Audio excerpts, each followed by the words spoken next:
sommes de retour dans cette édition du 20 juin 2024 du live de Téléfinance. Je vous remercie beaucoup, si vous nous rejoignez à l'instant, je vous remercie beaucoup pour votre fidélité. Désormais, il est l'heure de retrouver notre invitée Nathalie Janson pour notre page macroéconomique. Bonjour Nathalie. Bonjour Antoine. Merci d'être avec nous ce matin Nathalie, merci d'avoir accepté notre invitation dans des conditions particulièrement difficiles. Nathalie, avant de vous poser mes questions qui tourneront évidemment autour des conséquences de la dissolution de l'Assemblée nationale par Emmanuel Macron la semaine dernière, je tiens à rappeler que vous êtes professeur associé chez Noma Business School, spécialiste des questions de régulation bancaire, de politique monétaire et de crypto-monnaie. Nathalie, on a appris hier, sans surprise évidemment, que la Commission européenne allait engager des procédures pour déficit excessif à l'encontre de 7 pays, dont la France. Est-ce que les conséquences vont... Enfin, qu'est-ce que ça veut dire ? Quelles sont les conséquences ? Quel va être l'éventuel impact sur les taux souverains français ? Alors pour le moment, les conséquences sont minimes, puisqu'en fait, on a l'habitude des procédures, même si aujourd'hui elles ont été réenclenchées. On se souvient qu'on avait été hors pacte de stabilité et de croissance pendant la période Covid, et donc jusqu'en 2023, on était sorti de cette analyse régulière, comme toute l'Europe. Voilà. Donc là, effectivement, on remet, après avoir renégocié ce pacte de stabilité et de croissance, aujourd'hui, on revient sur le sujet. Donc effectivement, la France, sans grande surprise, fait partie des pays à déficit excessif. Ça sera confirmé uniquement en juillet, donc la procédure sera officiellement lancée en juillet par la Commission européenne. Et à partir de là, effectivement, la France va devoir présenter un plan pour montrer qu'elle est effectivement consciente du fait qu'elle sort des clous et qu'elle devra adopter des stratégies pour rentrer dans les clous. Rentrer dans les clous, ça veut dire baisser en fait son déficit public de 0 point de base par an, en fait, et elle devra un 0,5 point de base. 0,5, oui, c'est pas par an. C'est pas énorme du coup. En fait, oui, c'est 0,5, pas... 0,5, ça fait 0,5 point de base. Okay. En pourcentage du PIB, sur un horizon donc de 4 ans, il doit présenter sur les 4 ans comment elle arrive à baisser en accord. Et éventuellement, effectivement, il pourrait y avoir des sanctions si jamais on voit qu'effectivement l'année prochaine, elle ne rentre pas dans les clous. Et les sanctions, elles ne pourraient être prononcées éventuellement qu'en juin 2025. Donc on voit que effectivement tout ça paraît encore loin. Et surtout, il faut se rappeler que ces sanctions ont toujours existé, mais n'ont jamais été appliquées. D'accord, donc en fait c'est pas grave en réalité. C'est pas grave. Ça rajoute un peu d'incertitude en fait dans la certitude qui est déjà en alors l'incertitude qu'on peut avoir, c'est qu'effectivement cette fois-ci ils ont dit, au niveau européen, ils ont dit cette fois on va vraiment aller dans la mise en application des sanctions qui n'ont jamais été appliquées. Donc on a effectivement toujours on a énoncé des sanctions mais qu'on n'a jamais appliquées. Donc les sanctions, il faut savoir que c'est 0,1% du PIB. Ça peut aller jusqu'à, donc ça ferait 250 milliards dans notre cas. Voilà, pour le moment, c'était déjà avant, on ne l'a jamais payé. Est-ce qu'effectivement l'Europe va changer et va se mettre à le faire ? C'est la grande question. Donc en fait, c'est effectivement, comme vous l'avez dit, une nouvelle incertitude. Une nouvelle incertitude, peut-être, c'est ça, peut-être pas. Et pas. puis vous avez dit que ce serait mi-juillet, a priori. Mi-juillet, c'est la commission qui va valider cette proposition. Cette procédure, et ensuite, ce sera qu'en juin 2025, qu'éventuellement, si la France n'est toujours pas dans ses clous, serait sanctionné. Et effectivement, ce que la Commission demande sans grande surprise, en tout cas, il y a des recommandations qui sont faites, c'est d'avoir on a un système fiscal qui est très complexe, donc ça fait longtemps qu'elle demande en fait une simplification de notre système fiscal. Et donc ça, c'est un point effectivement très important qui est demandé. En fait, c'est le point le plus important. Donc on va voir effectivement si on arrive si on arrive en fait à obtenir cette simplification, parce que notre système en fait est difficile à lire. Vous parlez de simplification fiscale, Nathalie. Aujourd'hui, on le sait, on est en période de campagne pour les législatives, premier tour 30 juin, deuxième tour 7 juillet. Est-ce qu'il y a un extrême plus que l'autre qui pourrait aider à détricoter ce millefeuille fiscal ? Est-ce que les propositions du Rassemblement national sont plus favorables à ce détricotage que celles du nouveau Front populaire ou... Bien, je crains que non, ni l'un ni l'autre, puisque du côté Nouveau Front Populaire, on est plutôt sur un programme classique keynésien et avec on va remettre l'impôt sur la grande fortune, donc, et on est plutôt vers un système qui voudrait accroître la progressivité, donc en fait faire en sorte qu'il y ait plus de paliers et donc qu'on monte plus haut. Donc je dirais qu'on va à l'inverse. Voilà. En fait, donc là on va, je pense, plutôt à l'inverse. Du côté du RN, on simplifie pas non plus parce que les seules propositions vraiment claires qu'on a eues jusqu'à maintenant, c'était des histoires de baisse de TVA. La baisse de TVA ne simplifie pas. Ce qui simplifierait, ce serait d'avoir un taux de TVA unique ou un taux d'imposition unique. Mais de toute façon, je crois qu'ils sont revenus sur cette proposition. Je crois qu'ils voulaient faire passer la TVA de 20% à 5% sur les produits essentiels. Ils ont compris que de toute façon... Alors oui, c'est pas clair sur... Parce que comme ils avaient fait un package plutôt énergie, et effectivement dans l'énergie, il y a beaucoup de différents produits dans l'énergie.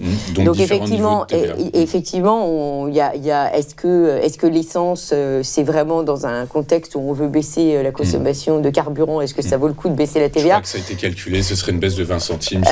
Oui, c'est ça serait à peu près 20 centimes. Et de toute façon, comme on l'apprend en premier cours d'économie, et même d'ailleurs au collège, puisque j'ai vu dans les programmes de collège que de toute façon, c'est très clairement aussi déjà explicite. En fait, visiblement, les politiciens n'ont pas ce fameux cours de base en économie pour qu'ils comprennent qu'en fait, lorsqu'on touche aux taxes, en fait, on touche à des incitations.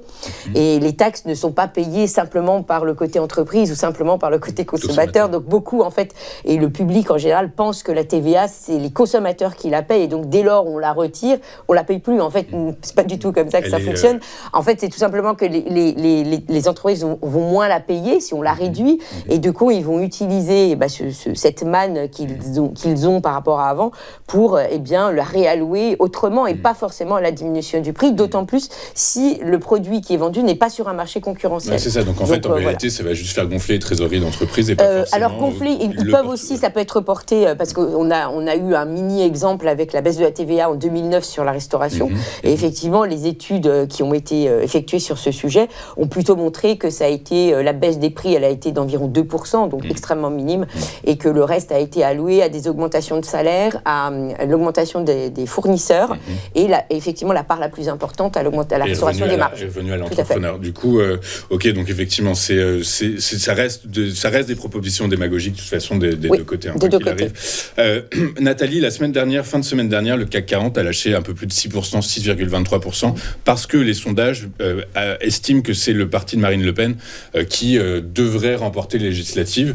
Est-ce que, en cas de victoire du RN aux législatives, le CAC 40 pourrait perdre encore plus de terrain ? Alors, je pense qu'il y a pas seulement l'élection, le fait que le RN pourrait remporter, je pense que dans les 6% qui ont été perdus, c'est le fait qu'on ne s'attendait pas, personne ne s'attendait à cette décision de la part d'Emmanuel Macron, et là, les marchés, en fait, ont digéré la surprise.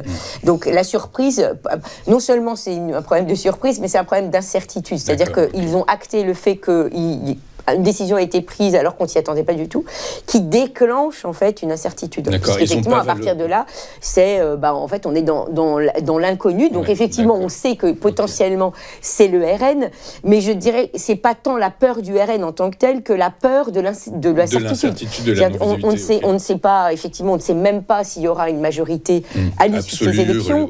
Donc tout ça en fait nous met dans il y a plein. Ça veut dire que tout ce qui a été mis en route par exemple par le Parlement va être suspendu. Donc, ça crée beaucoup d'incertitudes et les marchés, comme vous le savez, en fait, détestent l'incertitude. Donc, on avait, effectivement, Emmanuel Macron, on avait salué son bilan pour dire que ça avait été de la stabilité pendant presque 2 mandats. Bon, là, pas de chance, en fait, il nous crée une incertitude majeure. Donc, ça, c'est pas bon. Donc, effectivement, après, il y aura la deuxième phase, c'est-à-dire on aura la phase, on va continuer. Ça va modéliser, mais là, les flux de trésorerie d'entreprise plus que... Parce qu'il y a des décisions, effectivement, moi, je me rappelle avoir lu, même avant tout ça, qu'il y avait des fonds souverains comme le fonds de Norvège qui, lui, déjà avait acté le fait que l'Europe, ça devient trop compliqué, il y a trop de régulation et qu'il n'y a pas assez, rien ne va en faveur de la... Vous, Nathalie, effectivement, il y a trop de... On est quand même un continent qui régule beaucoup et dans un monde où on va vers l'innovation, c'est sûr que c'est pas toujours très porteur. Et c'est vrai que vous avez déjà des fonds qui se retiraient avant, donc vous imaginez aujourd'hui... Le premier fonds, le plus gros fonds voilà, mondial. Et en fait, il avait dit qu'il s'était beaucoup réalloué sur les États-Unis parce parce qu'il estimait que l'Europe tournait trop en rond, en somme. Donc j'imagine que des décisions comme Emmanuel Macron... Ils ne vont pas aider le fonds norvégien à venir à investir dans des entreprises françaises ou européennes. Alors, selon l'Institut Montaigne, donc c'était fin 2022, mais donc le programme du RN, c'est 100 milliards de déficit budgétaire en plus chaque année. Selon les derniers chiffres, le programme du nouveau Front Populaire, c'est 106 milliards, donc globalement c'est pareil. Est-ce que le CAC 40 pourrait baisser plus si c'était le nouveau Front Populaire qui arrivait au pouvoir que si c'était le RN ? Je pense que effectivement, le nouveau Front Populaire a sans doute un impact plus négatif par rapport aux potentielles décisions qui pourraient être prises dans le temps. C'est-à-dire qu'on voit bien qu'il y a cette différence entre le Front Populaire qui est dans une logique keynésienne en termes de dépenses publiques accentuées, avec des décisions comme on augmente tous, le SMIC devrait être augmenté obligatoirement de plus de 10%, on va avoir la retraite qui va être changée pour revenir beaucoup plus jeune, vers 60 ans, en fait, c'est un peu les idées. Et surtout, on remet l'impôt sur la grande fortune.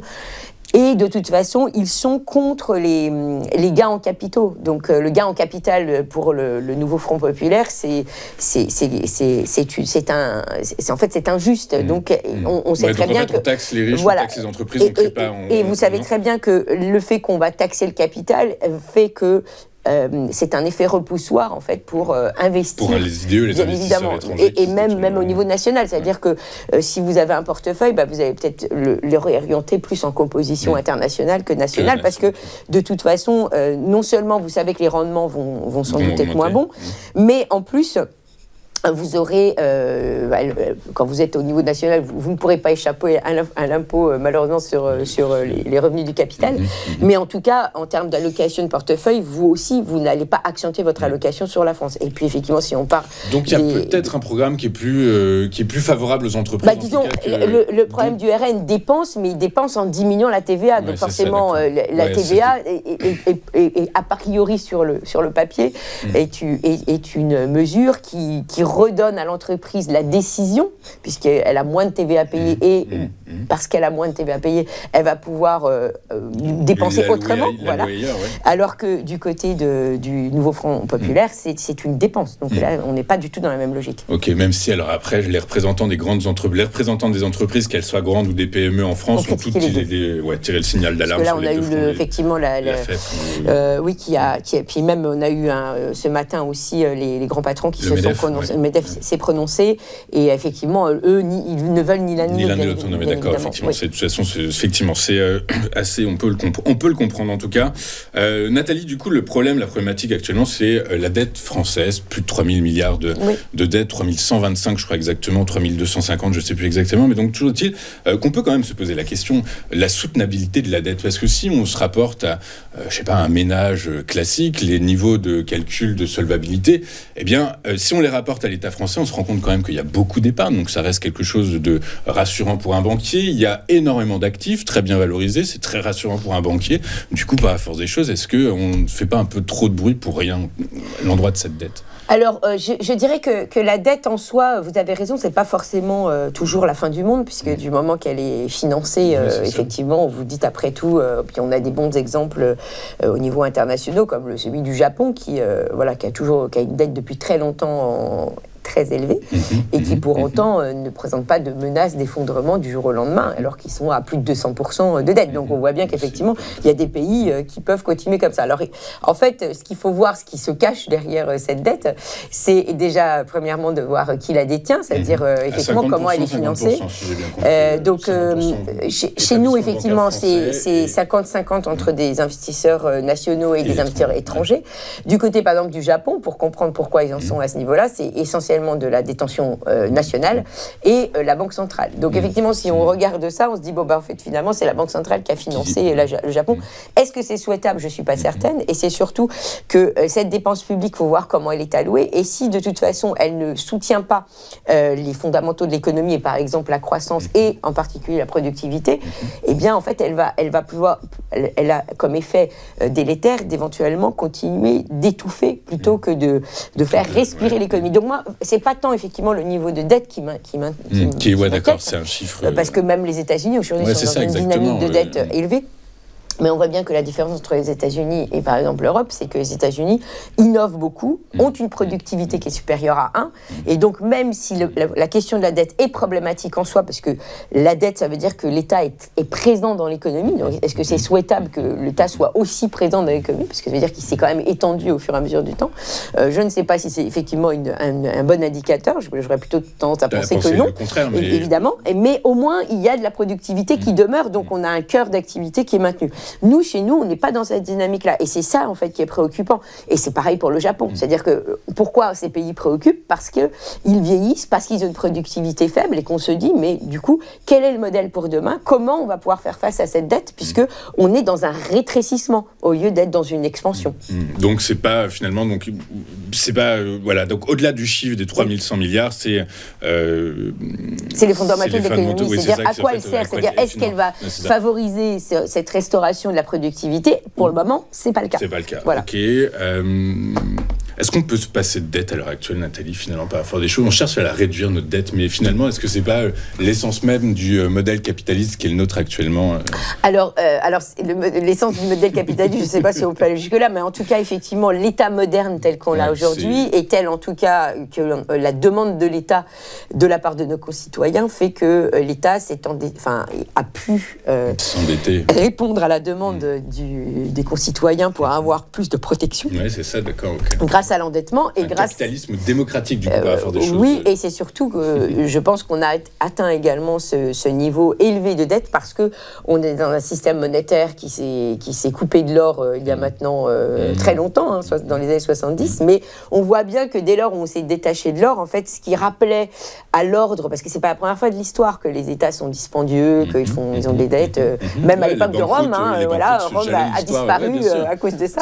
Donc c'est pas la première fois, c'est assez typique la demande, le rapport de force entre le public qui demande toujours plus, ou à l'époque c'était surtout parce qu'on allait à la conquête de royaumes, donc bon c'était d'autres demandes, mais aujourd'hui effectivement on a un État qui protège, c'est l'essentiel de la demande, on l'a vu, on l'a bien vu dans le Covid, la question du Covid, ça serait passé il y a un siècle, les gens seraient morts et puis on aurait fait autre chose, donc on voit bien qu'aujourd'hui ce n'est plus des choses qu'on accepte, c'est-à-dire qu'on place la vie au-dessus et donc on préfère que l'État dépense pour que que tout le monde aille mieux. C'est ça. Voilà. Et effectivement, le système monétaire dans lequel on est l'accompagne très facilement, puisque effectivement, comme c'est un système monétaire fiat, qu'on appelle fiat, c'est-à-dire non basé sur une monnaie dure, eh bien, on peut s'endetter facilement, puisque du moment que quelqu'un nous achète notre dette, en fait, c'est ça le point crucial, c'est tant qu'en fait on est crédible qu'on nous achète notre dette, on peut continuer effectivement à s'endetter. Donc, on voit bien que l'élasticité de cette dette est venue avec l'élasticité de notre système monétaire, et tant qu'effectivement on est un État qui semble quand même avoir engrangé des impôts, voilà, eh bien, il n'y a pas... Et puis on peut continuer à lever de l'impôt aussi également. Donc on emprunte sur le fait qu'on va être capable de rembourser. En fait, c'est pour ça. C'est une question de confiance, en fait. Exactement. Ici, c'est vraiment la capacité de remboursement qui est le gage de confiance. Et comme jusqu'à maintenant, les impôts rentrent en France, on n'est pas un pays d'évasion fiscale, et on l'a bien vu, c'est bien ce qui avait fait la différence avec des pays comme la Grèce quand il y a eu la crise grecque. C'est-à-dire que cette capacité d'engranger l'impôt, ils ne l'avaient plus, on l'avait mais faiblement, par rapport à l'augmentation de la dette, en fait, la capacité d'engranger l'impôt diminuait de plus en plus. Donc c'est cet écart, en fait, qui déclenche la crise en général. Ça veut dire que les niveaux de l'OAT, les niveaux qui ont été atteints par l'OAT, un peu plus 3,2, 3,3, sont des niveaux un peu plafonds. Ça veut dire qu'on ne va pas aller au-dessus. Alors là, ça faut s'inquiéter. Alors, faut pas s'inquiéter. J'irai pas jusque-là, mais c'est vrai que déjà, il faut, étant donné que la BCE est dans une dynamique plutôt de baisse des taux, alors, elle sera peut-être pas très forte, mais des taux qui n'augmenteront pas pour le moment. Donc ça veut dire qu'effectivement, pour peut-être l'année qui vient, on va pas, même si notre spread augmente, on va pas arriver à 6% à moins qu'effectivement vous ayez des très mauvaises nouvelles sur la suite des élections législatives et que là, effectivement, on soit très inquiet sur la capacité de la France à honorer ses dettes. Exactement, à pouvoir lever l'impôt comme il faut et de pas avoir un écart trop grand entre les dépenses et les recettes. Ok, très clair. Écoutez, merci beaucoup Nathalie pour votre temps, votre présence. Je rappelle que vous êtes professeur associé chez Neoma Business School, spécialiste, on le comprend bien, des questions de politique monétaire, des questions de réglementation et de crypto aussi, puisque on vous voyait, fut un temps, régulièrement chez nous. On verra si on peut recommencer tout ça. En tout cas, je vous remercie beaucoup et Merci beaucoup. À très bientôt. Au revoir. Au revoir.